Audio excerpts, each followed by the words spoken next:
Yeah, yeah. It's fun, but I couldn't figure it out. I wasn't putting it on ahead of time. Um, Stick one. The secret is to get this ridge here, and then I just.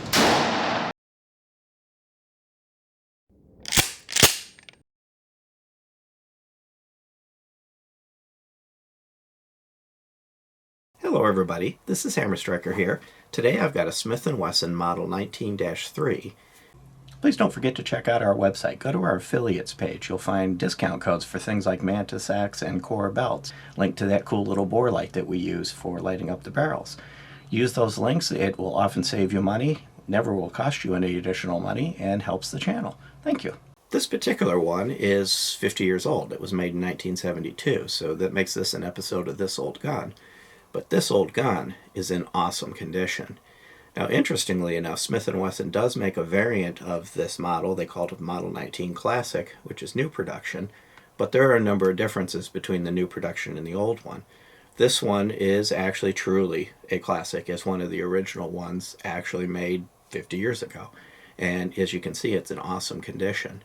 I've seen these going anywhere from $1,000 in rough condition to over $3,000 in condition like this. I actually got this one at a local gun shop at an awesome deal. The Classic has an MSRP of $903, the new manufacturer Classic one. Don't think I'll actually get one of the new manufacturer Classic ones because this one here is so nice and it really kind of fit the bill for what I was interested in, which was having a piece of history. This gun has almost flawless finish. I might even actually go and say flawless. You're going to see things on it because this camera has a cool feature of locating every smudge, fingerprint, or piece of dust and highlighting it on screen. But when you handle this thing in person, everything on here is perfect. When I actually inspected this prior to buying it, I almost came to the conclusion that the last person to fire this wore a Smith & Wesson badge doing it during their proof testing. I think somebody bought this and never actually fired it. It was perfectly clean. Everything was just flawless. So I'm going to load this with snap caps. And the reason I'm going to do that, I do believe it is probably technically dry fire safe, but this gun is 50 years old and I'm not going to abuse it. I want to keep it in good shape. We do have range footage on it. You can see the opening footage and we have range footage to the end. So we did shoot it, but this is not going to be a daily shooter. This isn't something that's going to get carried or taken to the range on a regular basis. This is really for the beauty of what it is. But first thing I'll do is single action. Now those are all snap caps. They're inert dummy rounds. Watch this trigger. Did the trigger actually move? Just an imperceptible amount. A super, super short, crisp, light trigger. Now for the double action.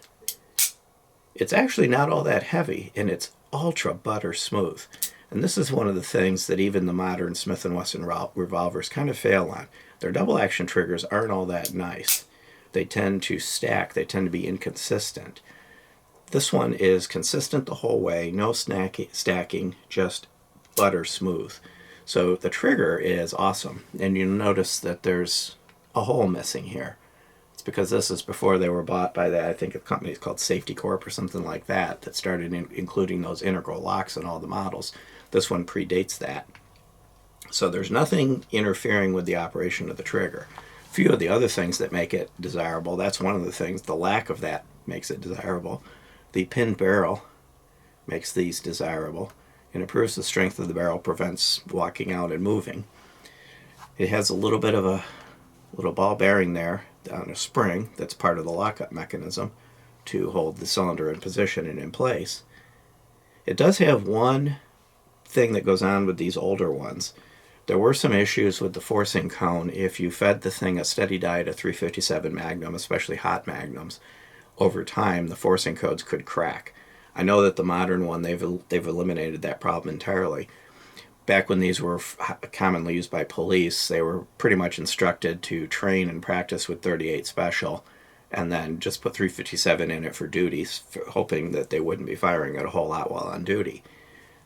This one, we fired some 357 through it, and it did work flawlessly, but if I do take this to the range, its diet will be predominantly 38 Special because I don't want to tear up that forcing cone.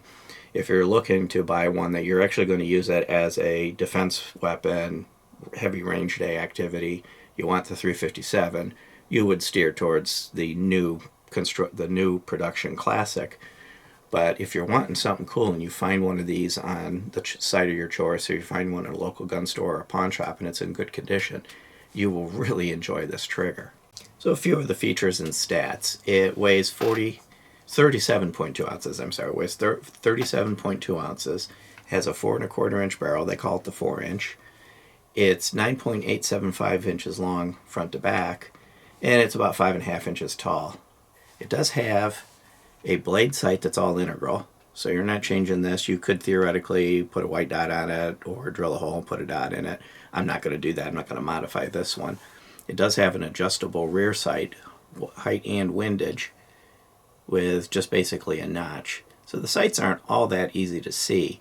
I didn't have a screwdriver at the range to adjust the sight for height, so we had to kind of do some Kentucky windage on it. It was definitely off, but I wasn't going to tear it up using some kind of jury rig tool while I was there.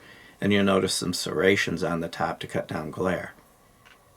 So it does have a well-designed sighting system, but they are blackout, which can be a little more difficult to see.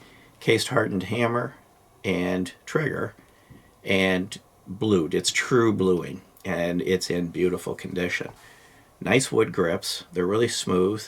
They've got a few indications of where they've been hit over time with being bumped around, but overall they're in excellent condition, no chips, and not tore up.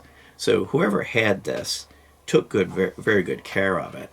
And it has a serrated trigger, so that when you get your finger on it, it's not going to slide. You're going to have control on the trigger, and you're going to stay on the trigger. And it is a curved trigger, which is very common in revolvers. Another safety feature this has is there's a hammer block. So you can see the design of the hammer, and the firing pin is actually on the hammer, which modern ones now you generally have a transfer pin. But there's a hammer block, and you can see it back in there, that if the hammer comes forward and the trigger's not pulled, it'll prevent it from going far enough for the firing pin to hit the round. So these are safe to carry hammer down on a live round. And one of the other features of it is recessed chambers. So if I turn it this way, you'll see that when the round is installed, they're flush. And that gives it a little less of a tendency for a round to want to hang up as it's trying to rotate. So you get very smooth rotation on this. I'm going to eject the snap caps. They eject very well. Of course, they hang up because they get between the gun and the body. But do that again where the... out. There we go. They eject quite well, other than the fact, of course, that if the cylinder comes up close to the body, they'll get pinched, but that's about it. There's the forcing cone.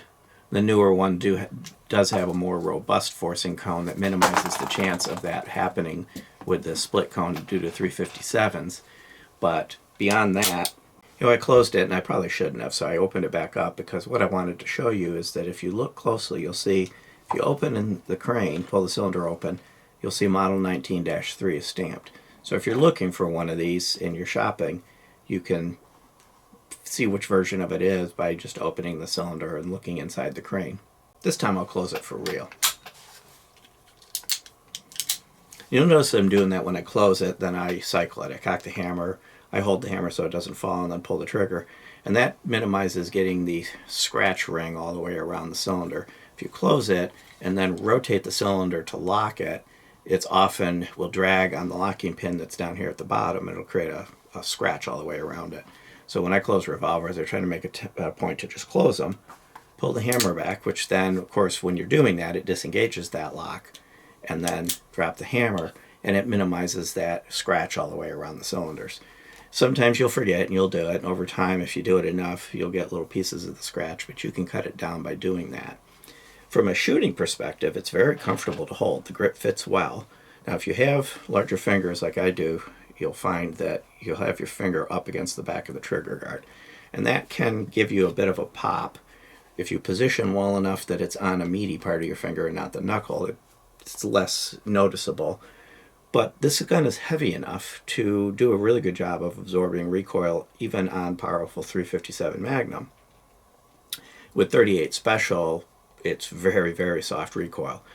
It was relatively easy to shoot well as far as keeping it on the target. I had a harder time with the sights, but beyond that, the sights are kind of well designed. They're just blackout, which doesn't work well for me. If I flip it over on the other side, there's your Smith & Wesson logo. And again, everything is just in awesome condition on this guy. So it was fun to shoot at the range, and overall, just enjoyable to hold and to have. Just quite a nice gun. So if you're in the market for a classic, especially a classic Smith & Wesson, the Model 19 is a good choice to look for. It's going to be hard to find one in condition like this. These have been around for quite a while, and some have been treated well, like this one obviously was, and some have probably had a rough life. They do seem to hold up well. Even the ones that I've seen that have had a rough life, they function well, unless they've been feeding them a lot of 357. So if you're looking for these, one of the things that I would inspect is the forcing cone. The other thing that of course you want to inspect is the barrel.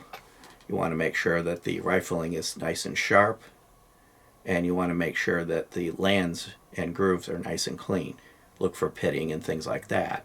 So if you've got kind of rounded off or flattened out lands on the rifling, then that's a shot out barrel. And if you've got a lot of pitting, that means it's been left dirty or left in moist conditions that would degrade the overall quality of it.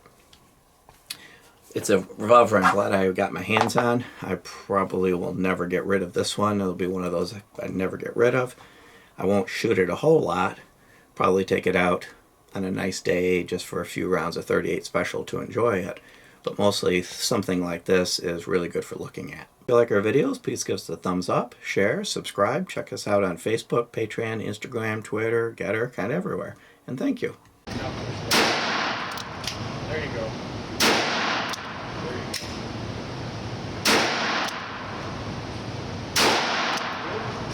Yeah, I think I got